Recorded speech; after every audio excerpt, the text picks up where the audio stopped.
Hello दोस्तों, आप सभी का स्वागत है आपके अपने यूट्यूब चैनल एमआरबी क्लासेज में। तो आज हम बात करेंगे क्लास 12th के एक टॉपिक जिसका क्या नाम है, आइंस्टीन का प्रकाश वैद्युत समीकरण। इस बारे में बात करेंगे कि आइंस्टीन का प्रकाश वैद्युत समीकरण क्या है। ठीक है, ये क्लास 12th के एग्जाम के लिए बहुत इंपॉर्टेंट है क्योंकि इस बार तो आया नहीं था, लेकिन पिछली बार आया नहीं था। ठीक है, 2023 में आया नहीं था, लेकिन इस बार 2024 में ये 100% आ सकता है। ठीक है, देखिए आइंस्टीन का प्रकाश वैद्युत समीकरण क्या कहता है।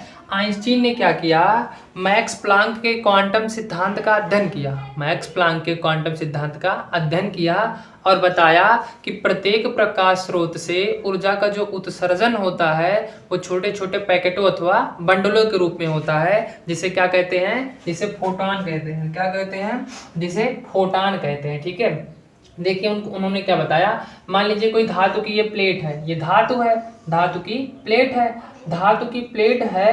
अब इस पर क्या किया जाए, प्रकाश किरणें डाला जाए। प्रकाश किरणों के रूप में क्या है, फोटान। ठीक है, क्या है, फोटान। क्या डाला जाए, फोटान। फोटान, ठीक है।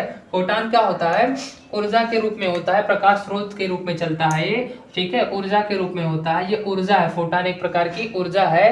ठीक है, ऊर्जा का पैकेट होता है या कह सकते हो ऊर्जा का बंडल है। जब ये किसी धातु पर पड़ेगा, किसी धातु की प्लेट पर पड़ता है, तो मान लीजिए एक धातु का प्लेट है और ये फोटान है। फोटान क्या कर रहा है, किसी धातु के प्लेट पर पड़ेगा। तो आप लोग जानते हैं धातु की प्रवृत्ति क्या है, इलेक्ट्रॉन त्यागने की। क्या प्रवृत्ति है धातु की, इलेक्ट्रॉन त्यागने की। धातु वही होते हैं जो इलेक्ट्रॉन त्यागते हैं। तो अगर इस पे फोटान पड़ता है अर्थात ऊर्जा पड़ती है, प्रकाश पड़ता है, तो इस धातु से इलेक्ट्रॉन निकलना चालू हो जाएंगे। क्या निकलेंगे, इलेक्ट्रॉन। होता क्या है, फोटान जो होता है छोटे छोटे पैकेटों अथवा बंडलों के रूप में चलता है। ठीक है, और ये जब इलेक्ट्रॉन धातु पर पड़ेगा तो धातु में उपस्थित इलेक्ट्रॉन इस फोटान को ग्रहण कर लेंगे, इस फोटान को ग्रहण कर लेगा।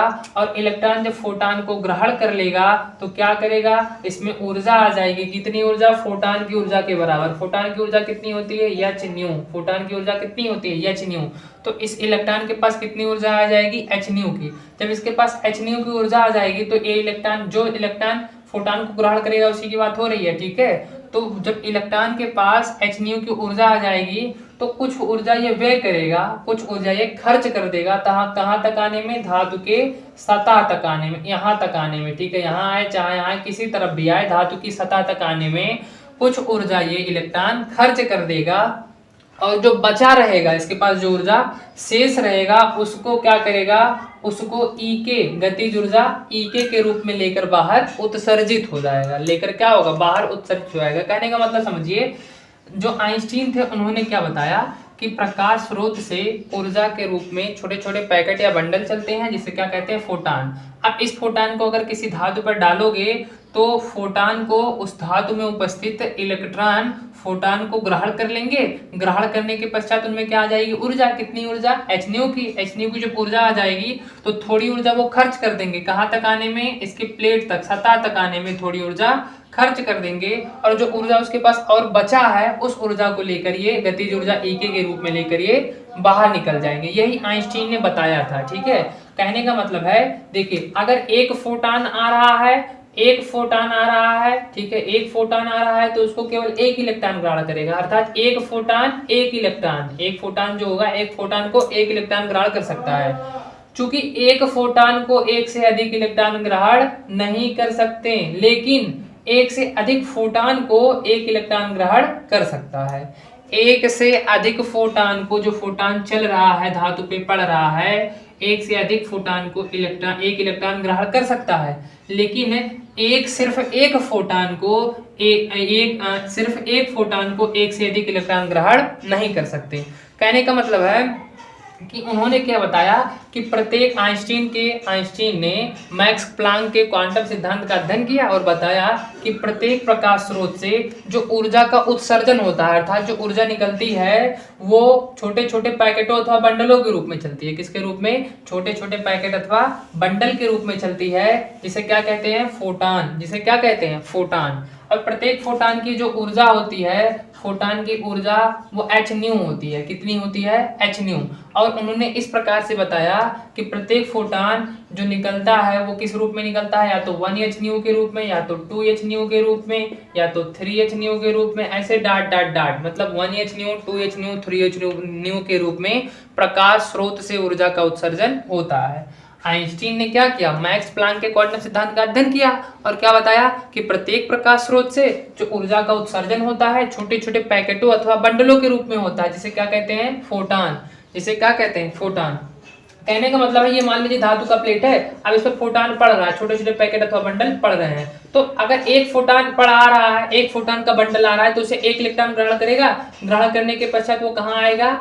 इसके पृष्ठ तक आएगा, इसके सतह तक आएगा, और आने में कुछ कार्य करना पड़ेगा। कार्य करने के लिए ऊर्जा की आवश्यकता होती है, तो कुछ ऊर्जा खर्च हो जाएगी। जो E बराबर h न्यू वाली ऊर्जा मिली है फोटान से इलेक्ट्रॉन को, वो कुछ ऊर्जा खर्च कर देगा इसके पृष्ठ तक आने में, और शेष बची हुई ऊर्जा को लेकर EK के रूप में, गतिज ऊर्जा EK के रूप में लेकर बाहर निकल जाएगा। और मैंने क्या बताया कि जो एक फोटान है, एक फोटान, ठीक है, एक फोटान केवल एक इलेक्ट्रॉन से केवल एक फोटान ग्रहण कर सकता है। मतलब जो एक फोटान अगर आ रहा है, एक फोटान का बंडल है, तो उसे केवल एक इलेक्ट्रॉन ग्रहण कर सकता है, एक से अधिक इलेक्ट्रॉन ग्रहण नहीं कर सकते। जैसे कहा जाए कि अगर हम आपके पास, मैं आप सभी को 4-5 पार्ले का पैकेट है, 2 रुपए वाला, 2 रुपए का एक पार्ले पैकेट मिलता है, तो 4-5 पैकेट है आपके पास मान लीजिए। अब 4-5 और आप भी 4-5 लोग हैं, 5 पैकेट है मान लीजिए, और आप 5 लोग हैं, तो आप मान लीजिए 6 लोग हैं, मान लीजिए आप 6 लोग हैं, तो आप 5 लोग हैं, तो 5 पैकेट, एक एक लोग एक एक पैकेट लेंगे, एक एक लोग क्या करेंगे? एक एक पैकेट लेंगे, और एक ऐसा लोग बच जाएगा, मतलब एक लड़का ऐसा बचेगा शेष जो जिसके पास कोई भी बिस्किट का पैकेट नहीं होगा, पार्ले बिस्किट का पैकेट नहीं होगा। तो वो जो पैकेट नहीं होगा, तो ऐसा नहीं होगा कि एक पैकेट है, मान लीजिए एक पैकेट था, 5 पैकेट है, ऐसे 5 पैकेट, ठीक है, 3, 4 और 5। अब एक एक लोग तो इसको ले लिए, एक एक लोग ले लिए, एक लड़का बचा, तो ऐसा नहीं है जो लड़का बचा है वो किसी एक में से आधा ले लेगा या थोड़ा बहुत ले लेगा, ऐसा कुछ नहीं होगा। एक लड़का एक पार्ले का पैकेट, सेम वैसे एक इलेक्ट्रॉन एक फोटान, एक इलेक्ट्रॉन एक फोटान ग्रहण करेगा, ठीक है। और ग्रहण करने के पश्चात क्या होगा? उसकी ऊर्जा का कुछ भाग वो कार्यफलन W के रूप में उसके पृष्ठ तक आने में व्यय कर देगा, और शेष बची हुई ऊर्जा को E के गतिज ऊर्जा के रूप में बाहर निकल जाएगा। कहने का मतलब है, मान लीजिए अभी आप बैठे हैं क्लास में टीचर है, तो आपके पास एनर्जी नहीं है, भूख लगी है, आप लंच कर लिए, ठीक है। लंच करने के बाद क्या होगा? आपके पास एनर्जी आ जाएगी। तो अगर आपको बाहर जाना है, क्लास से बाहर, तो टीचर से पूछ के जाएंगे। लेकिन जब क्लास तक जाएंगे, क्लास तक, ये क्लास है, क्लास के गेट तक जाएंगे तो धीरे धीरे जाएंगे। क्यों? क्योंकि क्लास में टीचर है, ठीक है। जब जाएंगे धीरे धीरे तो ऊर्जा कुछ व्यय होगा, मान लीजिए वो कार्यफलन W के रूप में ऊर्जा व्यय हो गया। और धीरे धीरे क्यों जाएंगे? क्योंकि अभी क्लास में टीचर है, ठीक है। लेकिन जैसे गेट से बाहर निकलेंगे वैसे दौड़ते हुए जाएंगे। कैसे जाएंगे? दौड़ते हुए, और ठीक है, दौड़ेंगे तो जाहिर सी बात है गतिज ऊर्जा आएगी। कौन सी ऊर्जा? गतिज ऊर्जा। सेम वैसे इसमें भी होता है, जब इलेक्ट्रॉन फोटान को ग्रहण कर लेता है तो उसकी ऊर्जा का कुछ भाग वो कार्यफलन W के रूप में व्यय कर देता है, और शेष बची हुई ऊर्जा को वो कहाँ किस रूप में ले जाता है? EK के रूप में, गतिज ऊर्जा EK के रूप में लेकर बाहर उत्सर्जित हो जाता है, ठीक है। इसमें क्या लिखना है? लिखना क्या है? आइंस्टीन ने क्या बताया है कि आइंस्टीन ने बताया कि प्रत्येक प्रकाश स्रोत से ऊर्जा का उत्सर्जन छोटे छोटे पैकेटों अथवा बंडलों के रूप में होता है, जिसे फोटान कहते हैं। प्रत्येक फोटान की ऊर्जा h न्यू होती है, ठीक है। इस प्रकार प्रकाश स्रोत से ऊर्जा का उत्सर्जन 1h new, 2h new, 3h new dot dot dot के रूप में होता है, ठीक है। अब क्या बताया? जब न्यू आवृत्त का प्रकाश किसी धातु की सतह पर आपतित होता है, तो धातु में उपस्थित किसी एक मुक्त इलेक्ट्रॉन द्वारा वह अवशोषित कर लिया जाता है, अर्थात ग्रहण कर लिया जाता है, ठीक है। और वो इलेक्ट्रॉन जो फोटान है या फोटान को जो ग्रहण किया है, वो इलेक्ट्रॉन उस फोटान की ऊर्जा का कुछ भाग कार्यफलन W के रूप में धातु की सतह तक आने में व्यय कर देता है, और शेष बची हुई ऊर्जा को लेकर बाहर उत्सर्जित हो जाता है। किस रूप में? EK के रूप में। किस रूप में? EK के रूप में।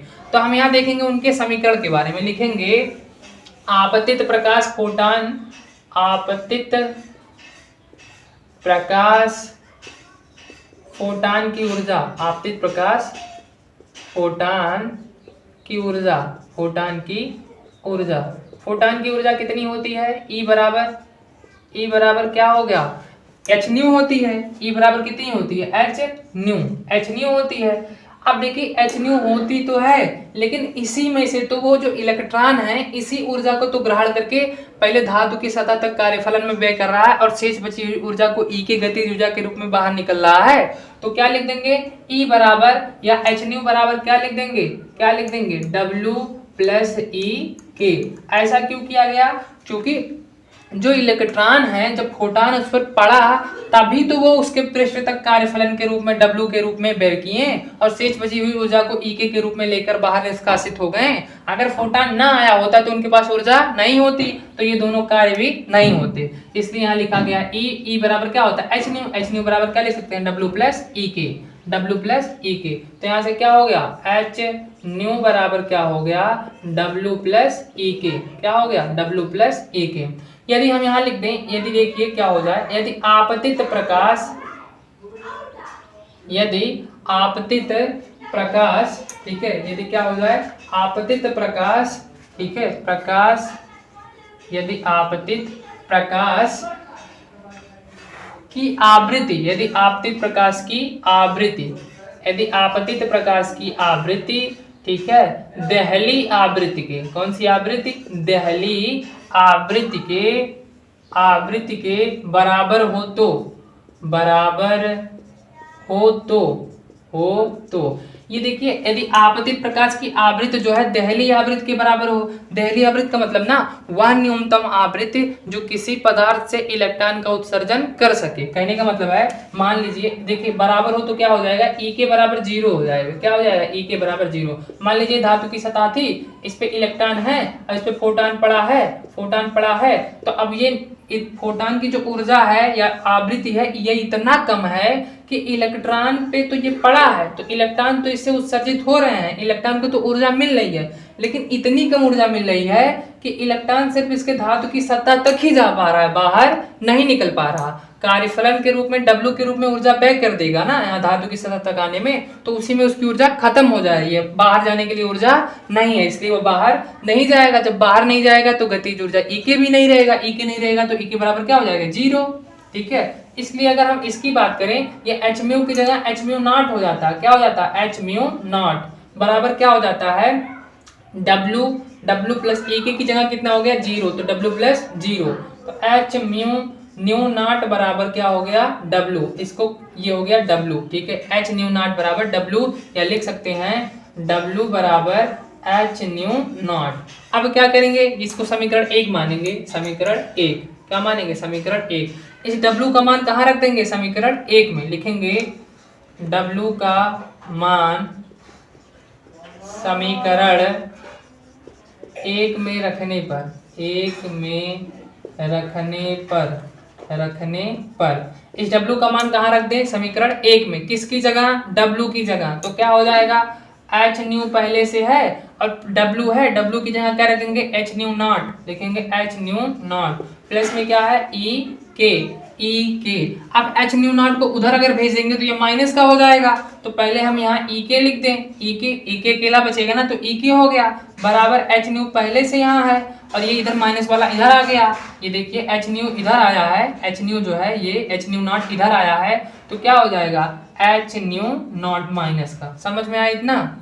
अब देखिए इन दोनों में क्या कॉमन है? सिर्फ एच कॉमन है, तो ई के बराबर क्या लिख सकते हैं? ई के बराबर एच यहाँ से कॉमन लेंगे तो हो जाएगा न्यू माइनस न्यू नॉट। क्या हो गया? New minus new not. ये भी हो गया आइंस्टीन का प्रकाश वैद्युत समीकरण, या आप कह सकते हैं ई के क्या है? ई के इलेक्ट्रॉन की गतिज ऊर्जा लिख देंगे, जहां ये भी हो सकता है, ठीक है, ये भी हो गया। और डिटेल में लिखना चाह रहे हैं तो क्या हो जाएगा? जहां लिखेंगे, जहां ई के इलेक्ट्रॉन की गतिज ऊर्जा हो तो, गतिज ऊर्जा हो तो जहां ई के क्या हो, इलेक्ट्रॉन की गतिज ऊर्जा, ई के इलेक्ट्रॉन की क्या हो, गतिज ऊर्जा। तो आप लोग जान रहे हैं ई के बराबर क्या होता है, हाफ, गतिज ऊर्जा बराबर हाफ mv स्क्वायर। यहाँ मैक्स लगाएंगे, क्या लगाएंगे, हाफ mv स्क्वायर ना, mv स्क्वायर के साथ क्या लगा देंगे, मैक्स। तो ई के की जगह क्या रख दें, हाफ mv स्क्वायर मैक्स। तो ई के की जगह रख देंगे हाफ mv स्क्वायर मैक्स, तो हो जाएगा half mv square max equal to क्या हो जाएगा, h इन ब्रैकेट में न्यू माइनस न्यू माइनस का क्या हो जाएगा, न्यू नॉट।